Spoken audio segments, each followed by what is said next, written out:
પ્રજાની સમસ્યાઓનું નિવારણ લોકસભા અધ્યક્ષ ઓમ બિરલાનું મહત્વનું વિધાન માર્ગદર્શન આપતા જણાવ્યું છે કે લોકો દ્વારા ચૂંટાયેલા પ્રતિનિધિનું પ્રાથમિક કર્તવ્ય જનતાની સમસ્યાનું ઉચિત સમાધાન કરવાનું છે।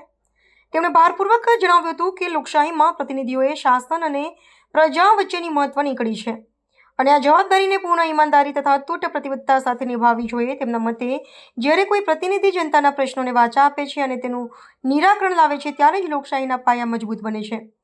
આ પ્રસંગે સંબોધન કરતા અધ્યક્ષે વધુમાં ઉમેર્યું હતું કે લોકતાંત્રિક સંસ્થાઓની ગરિમા જાળવી રાખવા માટે પ્રતિનિધિઓએ સક્રિય અને સંવેદનશીલ હોવું અનિવાર્ય છે।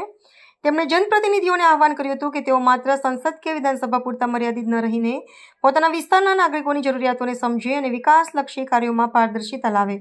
જો દરેક લોકપ્રતિનિધિ પોતાની નૈતિક ફરજો પ્રત્યે જાગૃત રહેશે તો વહીવટી પ્રક્રિયા વધુ લોકાભિમુખ બનશે અને સમાજના અંતિમ છેડાના માનવી સુધી સરકારી યોજનાઓના લાભ પહોંચાડવામાં સરળ બનશે। આગામી સમયમાં સંસદીય કાર્યપ્રણાલીને વધુ સુદૃઢ બનાવવા અને જનભાગીદારી વધારવા માટે આ પ્રકારના માર્ગદર્શક સૂચનો અત્યંત મહત્વના ગણવામાં આવી રહ્યા છે। ઓમ બિરલાએ એ વાત પર પણ ભાર મૂક્યો હતો કે જે જનપ્રતિનિધિઓએ માત્ર સમસ્યાઓ સાંભળવાની નથી પરંતુ સંબંધિત વિભાગો સાથે સંકલન સાધીને તેના કાયમી ઉકેલ માટે સતત પ્રયત્નશીલ રહેવાનું છે। આ નિવેદનને પગલે રાજકીય વર્તુળોમાં જનપ્રતિનિધિઓની કાર્યપદ્ધતિ અને તેમની જવાબદેही અંગે નવેસરથી ચર્ચા શરૂ થઈ છે।